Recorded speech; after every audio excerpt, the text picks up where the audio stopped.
கௌரவ பாராளுமன்ற உறுப்பினர் கஜேந்திரகுமார் பொன்னம்பலம் அவர்கள் உரையாற்றி முடித்துவிட்டு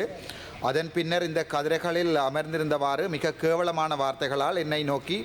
மிக அசிங்கமாக வார்த்தை பிரயோகம் செய்திருந்தார். கௌரவ பாராளுமன்ற உறுப்பினர்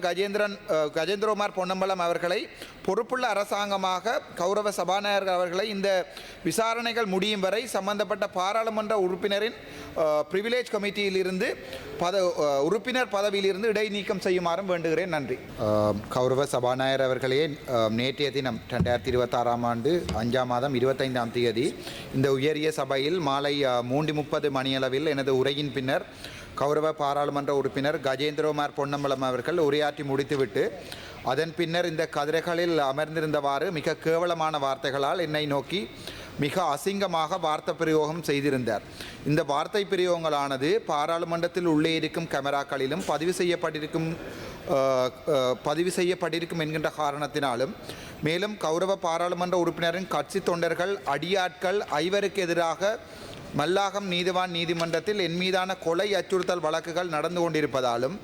பல தடவை சம்பந்தப்பட்ட பாராளுமன்ற உறுப்பினரின் அடியாட்களால் உயிர் அச்சுறுத்தல்கள் ஏற்படுத்தப்பட்டிருந்தாலும் தயவு செய்து சம்பந்தப்பட்ட பாராளுமன்ற உறுப்பினருக்கு எதிராக பாராளுமன்ற உறுப்பினர்களின் ஒழுக்க கோவையின் பார்ட் 3 அட்டெண்டன்ஸ் பிஹேவியர் சிவிலிட்டி என்ற செக்ஷனில் 30-31, அதே நேரத்தில் part 11 procedure for inquiry and சாங்ஷனில் செக்ஷன் 48-49 அடிப்படையில் பாராளுமன்ற சிறப்புரிமை ஒன்றினை எழுப்பி பாராளுமன்ற சிறப்புரிமை குழுவிற்கு ஆற்றுப்படுத்துமாறும், அதே நேரம் பாராளுமன்ற காணொலிகள் மற்றும் பாராளுமன்ற உறுப்பினர்கள் அவர்களுடைய வாக்குமூலம் பெறப்பட்டு தகுந்த நடவடிக்கை எடுக்குமாறும், அதே நேரம் இவ்வாறான பாராளுமன்ற உறுப்பினர் ஒருவர் பாராளுமன்ற சிறப்புரிமை குழுவின் உறுப்பினராக இருக்கின்ற சந்தர்ப்பம் பாராளுமன்ற சிறப்புரிமை குழுவை கேள்விக்குட்படுத்தும் என்பதால் இது தொடர்பாக கௌரவ பாராளுமன்ற உறுப்பினர் கஜேந்திரகுமார் பொன்னம்பலம் அவர்களை பொறுப்புள்ள அரசாங்கமாக கௌரவ சபாநாயகர் அவர்களை இந்த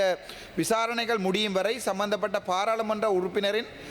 பிரிவிலேஜ் கமிட்டியிலிருந்து உறுப்பினர் பதவியிலிருந்து இடைநீக்கம் செய்யுமாறும் வேண்டுகிறேன். நன்றி.